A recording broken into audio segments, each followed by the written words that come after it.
Tonight, Justin Trudeau pulls our CF-18s out of the war on terrorism and puts Canada back at the international kids table. It's February 8th, and you're watching The Ezra Levant Show.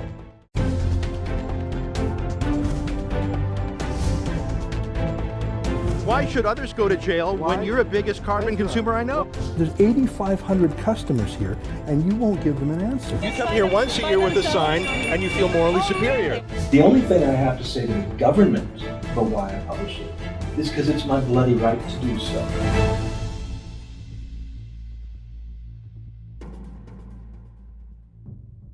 Today, Justin Trudeau announced that the Liberal government will abandon Canada's combat mission against the Islamic State in Iraq and Syria. We're abandoning our Canadian values by walking away from the evil of our time.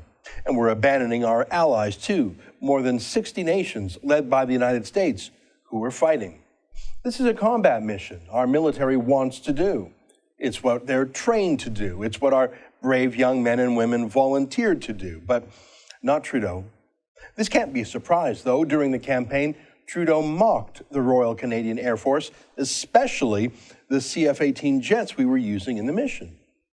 Why aren't we talking more about the kind of humanitarian aid that Canada can and must be engaged in, rather than, trying to whip out our CF-18s and show them how big they are?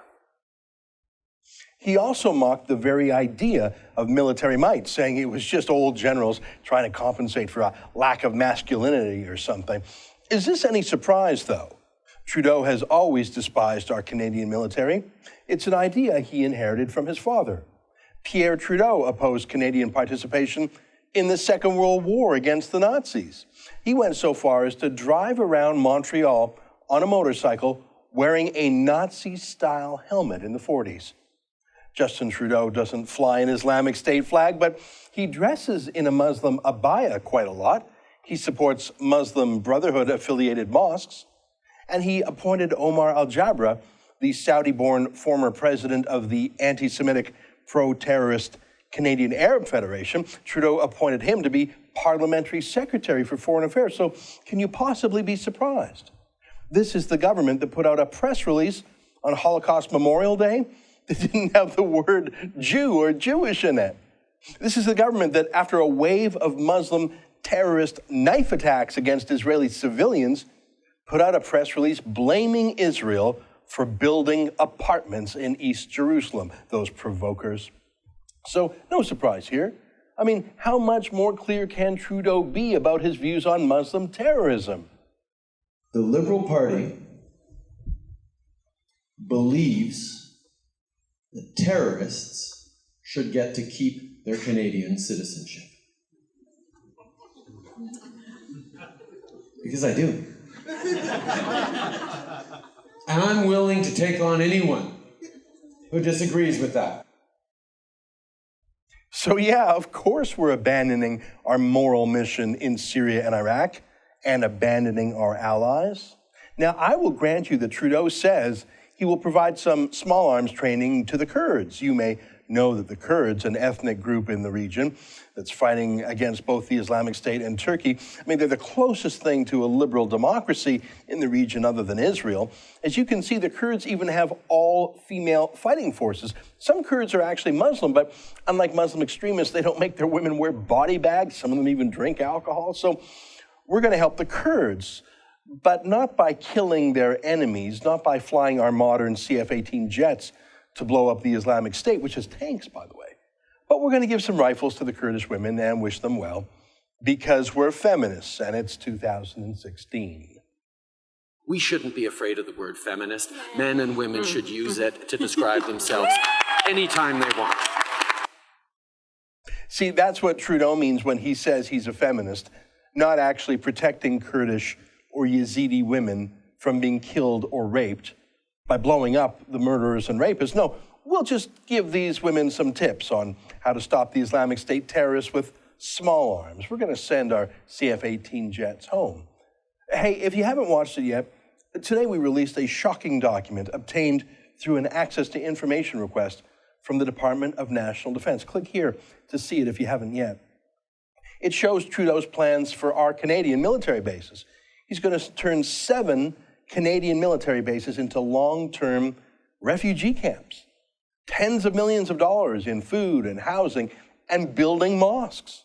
The Canadian military won't be flying jets against Muslim terrorists anymore. They'll be too busy building mosques and buying Korans for Muslim migrants. You can't say the Lord's Prayer in a Canadian school or a legislature, separation of church and state, you know, but we're going to spend taxpayers' money building mosques and buying Korans at 7 Canadian military bases. Quitting the combat coalition will lower Canada's place in the world. It will undermine our NATO allies who are trying to keep the rest of their 60-country coalition together. It will undermine the military effectiveness of the coalition, our CF-18s who are doing good work. It will undermine our place amongst our true allies. We will simply be left out of the meetings of the grown-ups. Remember what U.S. Secretary of Defense Ashton Carter said last month in Switzerland. We're prepared to do a lot, but you know, when they're defeated, we'll remember who helped. Trudeau doesn't care that he's going to be at the kids' table while the grown-ups meet to talk about grown-up things. Trudeau likes being at the kids' table with the Hollywood stars. They like taking selfies almost as much as he does. That's the message Trudeau is sending to our friends. You just can't count on us anymore. And the message he's sending to our enemies, from Vladimir Putin to Iran to China, is you can push us around because we really won't do anything. I mean, if Trudeau won't fight against the Nazis of our age, the Islamic State, he'll fight against no one. At best, he's a freeloader, living off the efforts of our allies. At worst, he's an appeaser. Imagine the message of weakness that sends to the Islamic State and other Muslim terrorists. But that's just the message we're sending to the world. What about the message we're sending to ourselves, to our children, about who we are? An election, a government, they're about tangible things, tax rates, building pipelines, pensions, things like that, pocketbook issues, as they say. But what about intangibles, the important cultural symbols of who we are, who we want to be, what we stand for as a nation? Pierre Trudeau was a coward and an appeaser in the face of Nazi Germany, and later in the face of communists during the Cold War. He undermined NATO and provided moral cover for the Soviet Union, China, and Cuba. Now it's his son's turn. On the great moral battles, on the great civilizational questions of our age, Justin Trudeau shows weakness to our enemies, hostility to our friends, and a pathological fascination with the ideology that wants to kill us all. Stay with us for a moment.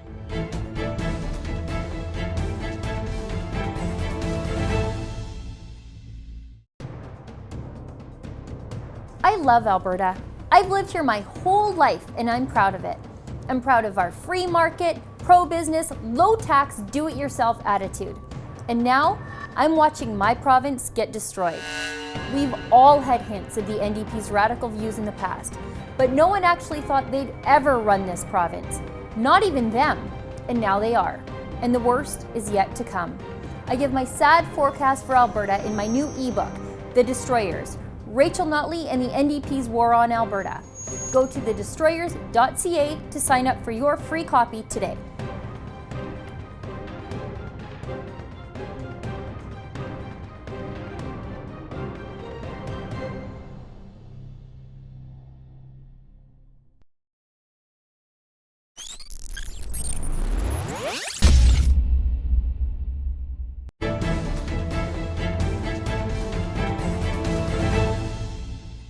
Welcome back to the program. Well, in Canada, we have our social justice warrior prime minister saying our military shouldn't be about military things. Oh, sure, we'll train some people, but we're not actually going to shoot the bad guys. Well, who do you think Justin Trudeau is learning this from but Barack Obama? Now, Obama is still going through the motions of fighting against the Islamic State, but a new revelation from the Pentagon shows that their military, the most powerful military in the world, must now put global warming into their considerations before doing anything military. That's what the latest is. And joining us now via Skype from Washington, D.C. is our friend Marc Morano. Marc, when I read this, I thought it was an April Fool's Day joke or something from the satirical website The Onion. How can a military whose purpose is to kill the enemy, destroy the enemy, and at all costs or any cost, and actually to minimize those costs, how could such a military force put global warming above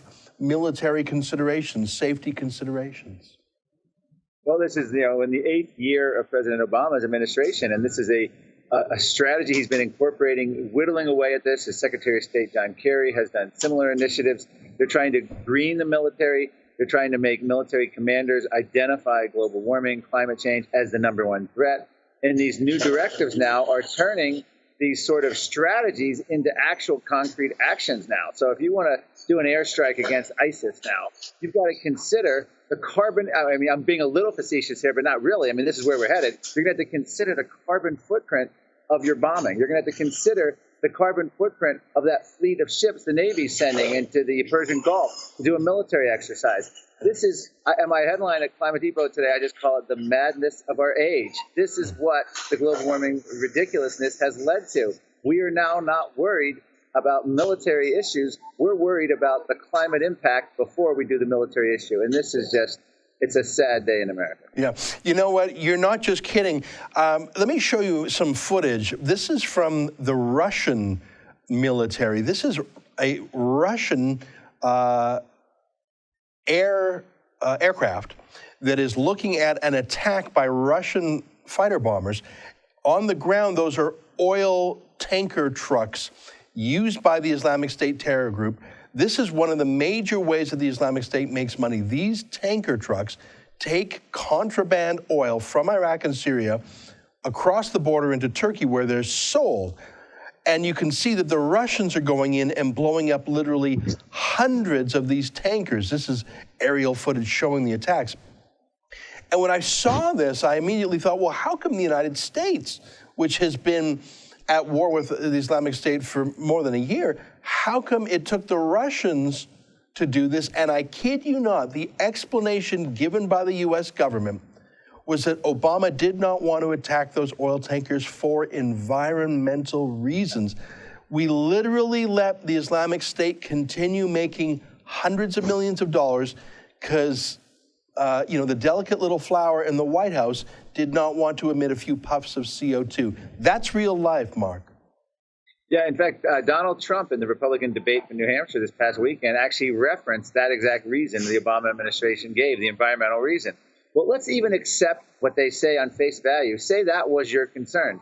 At some point, you got to start doing basic calculations. Is having another 9/11 New York City leveled? Imagine all the carbon dioxide emissions and the environmental destruction that having other jetliners crash into buildings cause. If you can prevent that by taking out oil rigs and other things ahead of time, wouldn't that be better for the environment than having an all-out repeated 9/11 and or prolonged wars like the Iraq War if you can take them out at these early stages? And I think that's where it fails. It fails on several levels, on the scientific level, on an ideological level, and just on a practical level. I mean, at some point, you got to say, hey, if we nip these in the bud, we won't have major environmental destruction from a war that we're going to have to fight or massive military strikes later on down the road. If you're worried, I can't even believe I'm saying it, if your worry is the environment, we're talking about national security, and they're worried about the atmosphere. And again, these aren't things that are going to have any permanent effect on the atmosphere anyway.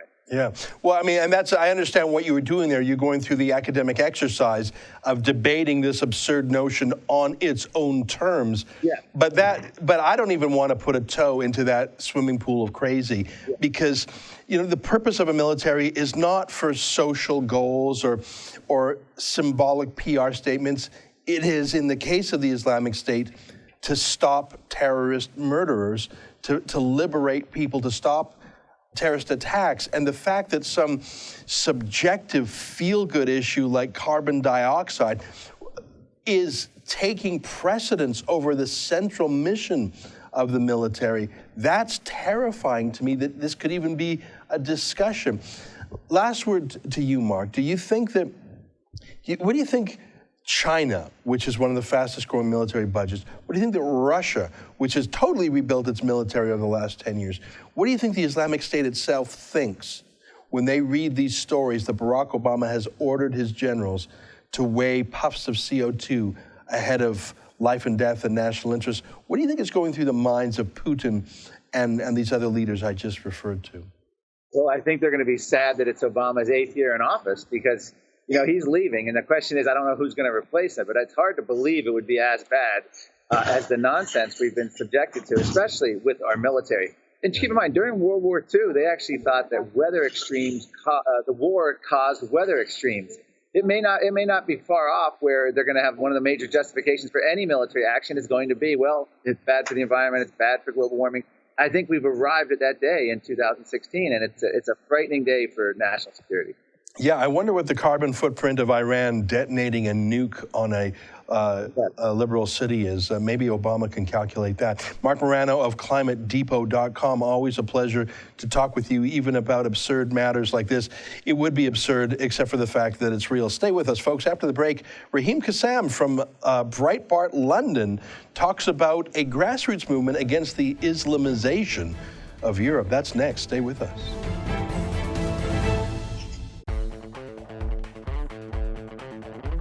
Looking for the perfect gift? Did you know the Rebel.media has a store? Make a statement with a t-shirt. Have your morning coffee in a Fearless Travel coffee mug. There's even an Ezra Levant bobblehead. It's a one-stop shop for the perfect gift. And don't forget to pick up something for yourself. Go to therebel.media/store to find out more.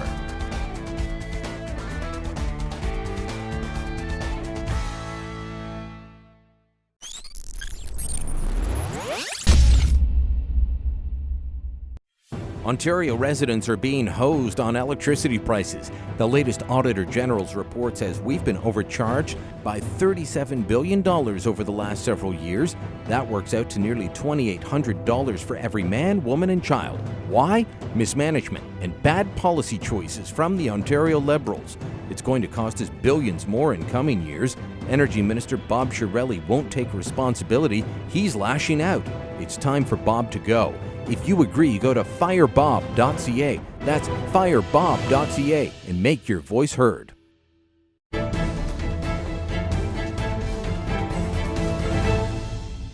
Welcome back. We talk a lot about the mass Muslim migration into Europe and how that is, in some ways, Islamifying Western civilization. Well, some folks don't like it, and they've started a group called Pegida, which is patriotic. It's originally from Germany, and it translates roughly into patriotic Europeans against the Islamization of the West. And they had an event in Birmingham, UK. Well, what was it like? Joining us now via Skype from the United Kingdom is our friend Raheem Kassam, the editor-in-chief of Breitbart London. Hey, Raheem, great to see you again.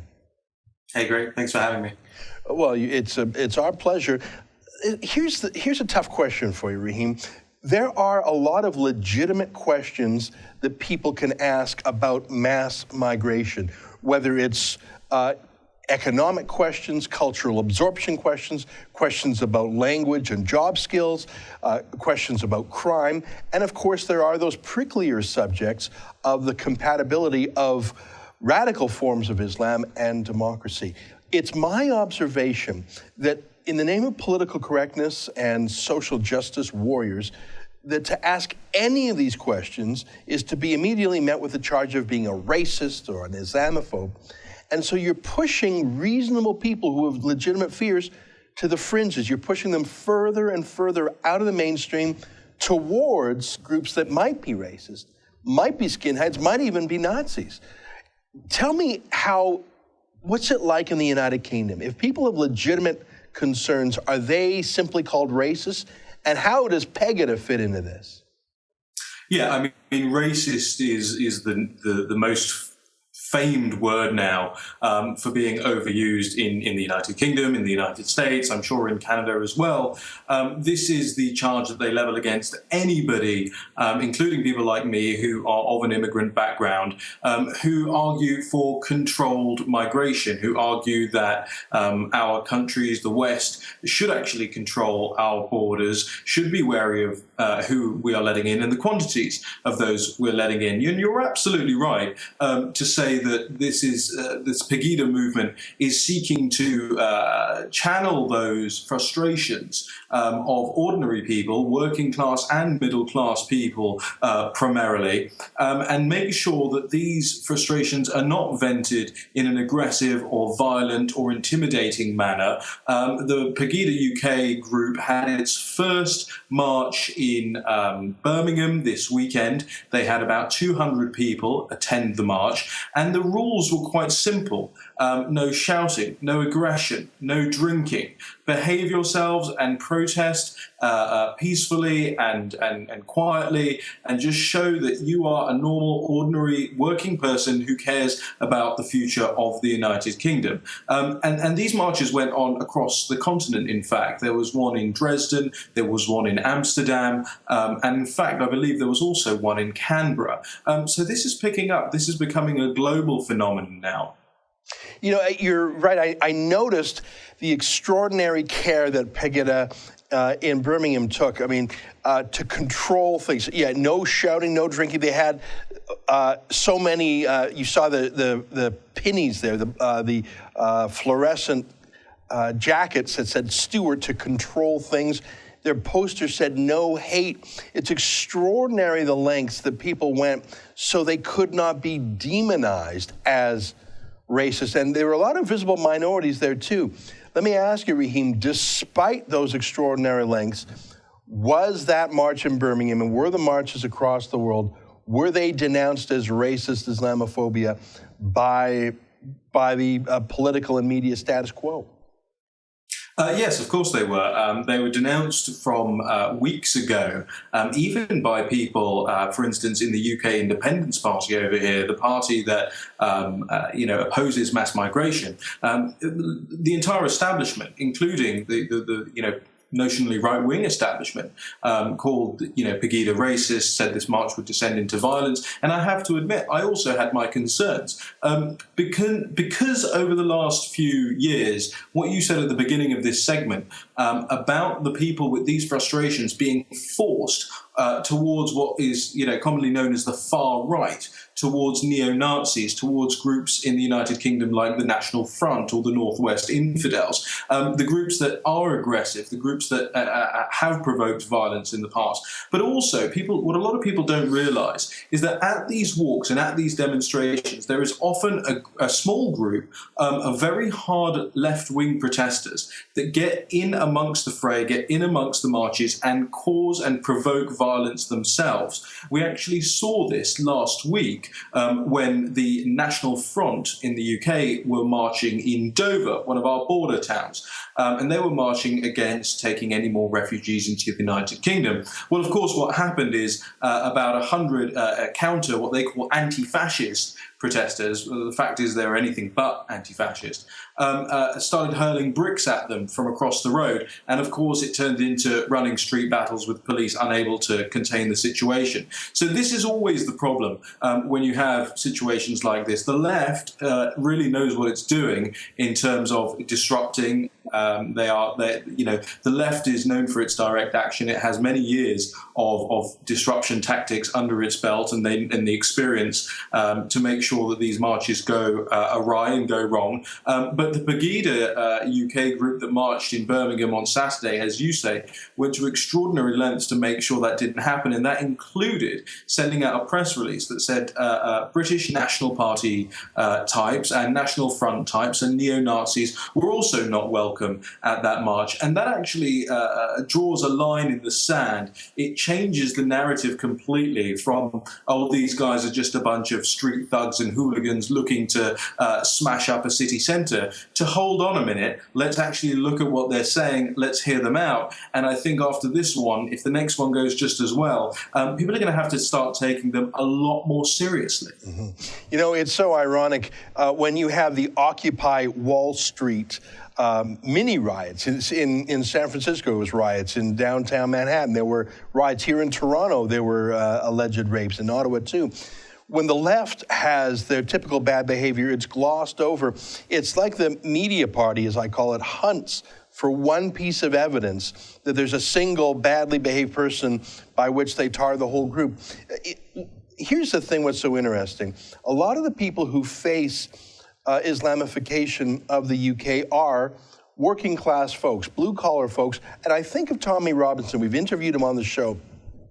He's not a fancy downtown sophisticate elite. And so when blue collar people protest, I think that there's an elitist snobbery. I can imagine how strong it is in London, but we see it here in Canada too, that, we don't like these kind of people. They're not sophisticated like us. They should be open-minded to globalism and mass migration. The irony is, I think Tommy Robinson actually knows far more Muslims in real life, far more visible minorities in real life than many of the ivory tower gated community liberals who are saying, oh, don't worry about Sharia law, don't worry about radicalism, don't worry about open borders, because they send their kids to a private school where they don't have to deal with it. They live in an all-white community where they don't have to live with it. I think there's classism and snobbery, and I think that the elites in your country and mine are living in a fantasy land that guys like Tommy Robinson aren't. Last word to you, Raheem.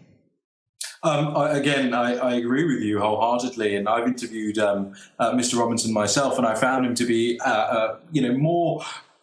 more on top of his brief in terms of Islamization than most people I've spoken to who are members of parliament or even in government, in fact. And that really says something. Here's a guy from Luton. Of course, he probably has encountered more Muslims than your average person in the political or media establishment in this country, at least. And it's interesting to note that Tommy Robinson was doing an interview on Al Jazeera last night, and 50 seconds of the interview were actually cut from the program, which nobody would have realized, except for the fact that Tommy Robinson was live periscoping the interview at the very same time that it was being recorded. And he managed to show that his views on Muhammad, the Prophet of Islam, were being cut by Al Jazeera. And we actually reported on that today, which just goes to show you the length that some people will go to try and censor certain views.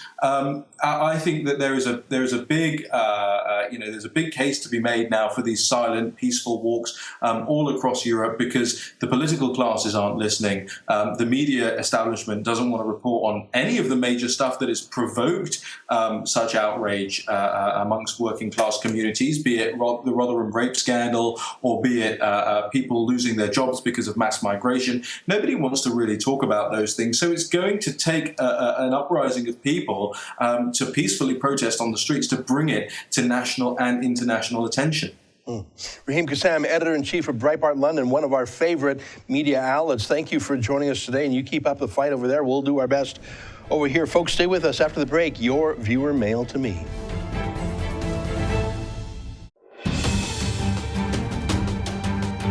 So open-minded that the brains have fallen out. What's the point that you're making? The point that I'm making is that if you're going to propose a massive overhaul to the way the economy is developed in terms of carbon tax, cap and trade, other forms like that, it helps to have some science that is in fact settled.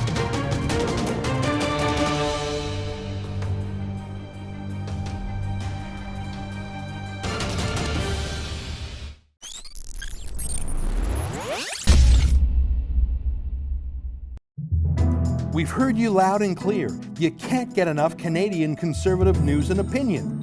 Why not check out our blog? It's all your favorite conservative bloggers together on a page called The Megaphone. Go to therebel.media/themegaphone or click on the Megaphone menu from our main page to check it out.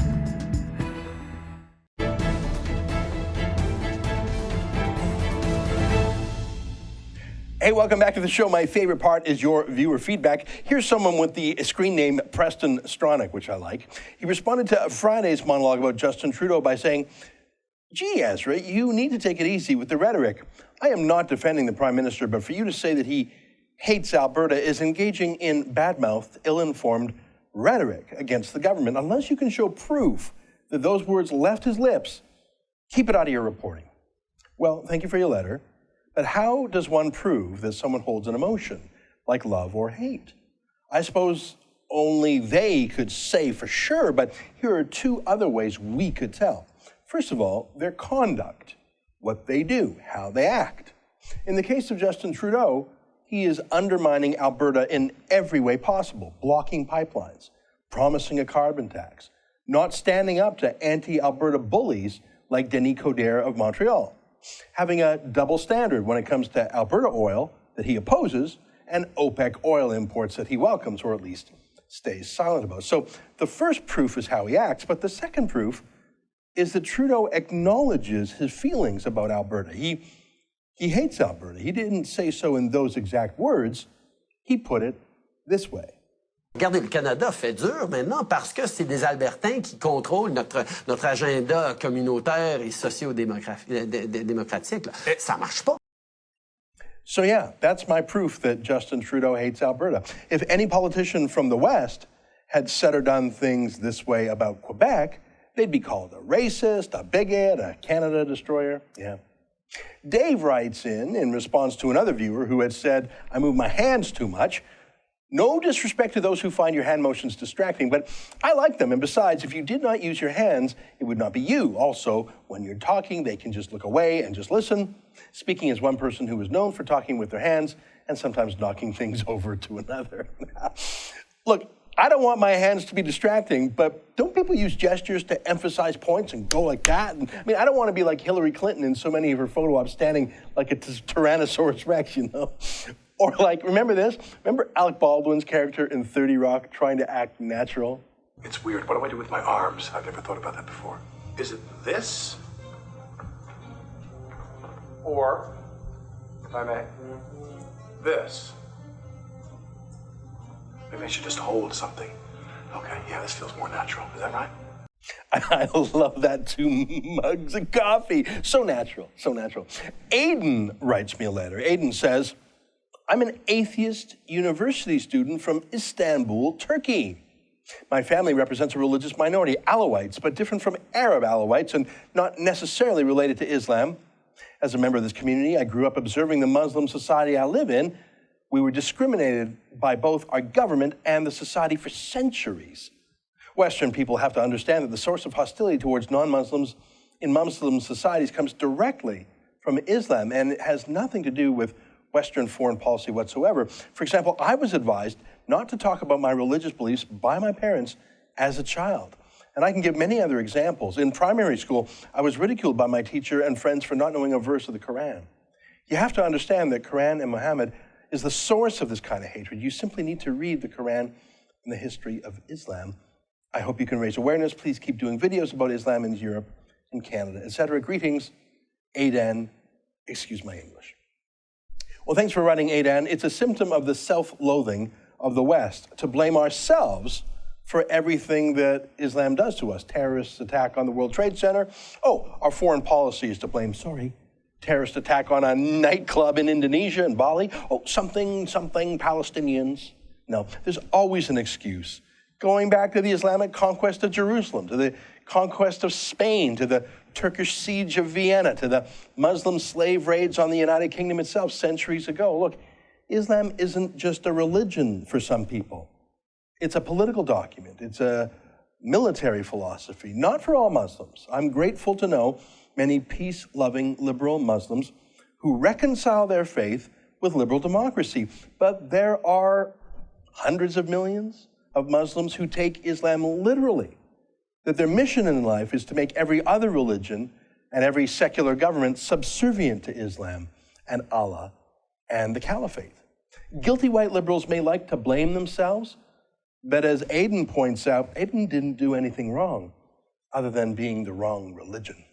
Folks, that's our show today. Again, if you haven't checked it out, click here to visit our Super Scoop today, where we have access to information documents showing Justin Trudeau's plan and budget to turn 7 Canadian Forces bases into refugee camps and tens of millions of dollars to budget for it, including building mosques and buying Korans. What do you think of that?